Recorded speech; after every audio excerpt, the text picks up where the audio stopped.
Et voilà, on vous présente la Mégane E-Tech, la voiture de ma femme, la nouvelle, voilà. Ta nouvelle femme? Non, la nouvelle voiture. Donc, une voiture éminemment sympathique. Ah, qu'elle est bien pour la conduire. Ouais, c'est bien. Ouais. Et voilà, fin. Fin de la vidéo. Allez, bonne soirée.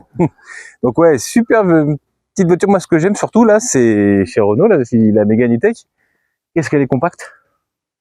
Elle est compacte, 4 mètres combien de longueur? 4 mètres 21 exactement. 4 mètres 21 de longueur. Et dedans, on se sent dans un véhicule, dans un grand véhicule, c'est plutôt bien réalisé. Ouais. J'adore moi ces phares. Ouais. Comment dire, ces phares très très fins. Vraiment pas beaucoup de hauteur, comme à l'époque c'était moche. Là c'est très très beau d'avoir ces phares 20. Ah, j'ai pas vu le petit E de Mégane aussi qui est sympa. Comme une petite branchement électrique. Alors la version ici, c'est une version, alors accrochez-vous, c'est une EV60 iconique, supercharge, la pompe à chaleur qui a été prise. Pompe à chaleur, super important sur un véhicule électrique. Ouais. C'est bien que tu aies pris cette option là.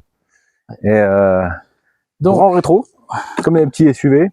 Ouais. Donc on voit très très bien les jolies jantes. Alors des jolies jantes de 20 pouces chez Renault, maintenant ils ne mégotent plus. Ouais. Ça c'est pareil. Moi j'aurais préféré du 18. Ah ouais, c'est vrai. Mais moi là chez Renault on n'a pas trop le choix, c'est du 20 pouces. On n'a pas eu le choix. En 215, donc ça fait des pneus très hauts, bon pas large, suffisamment large, mais ce qui est rigolo, un petit détail que j'ai repéré sur ta voiture, c'est que bon, elles sont faites par Goodyear ces pneus, mais elles sont a priori Electric Drive Technology. Alors qu'est-ce que ça veut dire tout ça? C'est-à-dire qu'elles ont été vraiment faites pour si on voit bien, pour Renault, ouais, pour ce véhicule-là, carrément les pneus spécifiques à l'électrique. Ouais, donc c'est bon. C'est toujours sympa. Des freins assez énormes, puis très jolies jantes en tout cas, bicolore. Ouais. Très sympa, l'avant est magnifique aussi. Par rapport à ses concurrentes, celle-là, elle a des freins à disque à l'arrière. Voilà, faut savoir si chez les. Ah oui, sinon c'est des. Cupra ID3, Cupra Born ID3, c'est du tambour à l'arrière. Et la partie tétale. Hein, la partie tétale du corps de la voiture. Voilà, la partie avant, avec cet énorme logo Renault qui cache en fait le radar. Pour le régulateur adaptatif, pardon. Oui, tout est derrière. Voilà. Tout est derrière cet énorme logo. Donc en fait, s'il est énorme, c'est pas un hasard.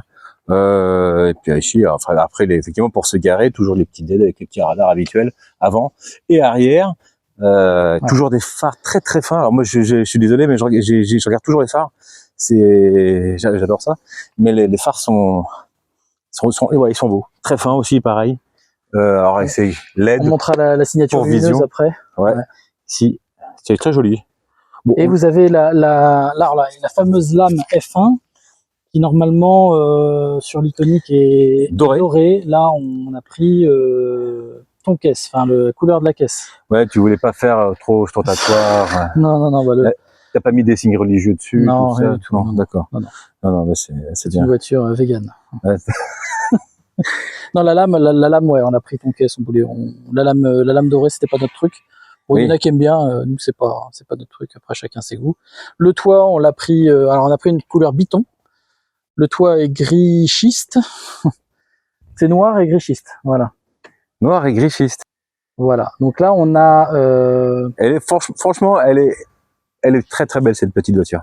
Elle est pas petite d'ailleurs, elle est moyenne, compacte, mais elle est très très belle. On regarde le coffre? Ah ouais. Oh. Le coffre. Ah ouais, ouverte. Alors, ouverture automatique électrique. C'est un coffre. À partir du moment où vous avez un bras pour repousser. Et donc tout est manuel.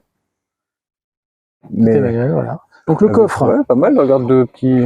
On a un coffre de 440 litres. Donc c'est un des plus grands coffres de la catégorie. On dispose également d'un. Je sais pas si on va bien voir, mais. Ouais. D'un sous-coffre. Un sous-coffre dans lequel on peut mettre les câbles. À l'heure actuelle, j'ai mis tous les câbles, le câble type 2 qui était fourni avec la voiture. Et on peut mettre jusqu'à 10 kg. Voilà, dans ce sous-coffre. Et 440 litres, ouais, c'est grand. Vu la compacité du véhicule, ils sont arrivés à faire un coffre arrière qui est assez génial quand même. Ouais. On regarde le frunk? L'avant. Alors. Je vais ouvrir le frunk. À l'ancienne. Hop. Elle nous dit bonjour. Et voilà, l'ouverture du frunk. Donc on voit bien que...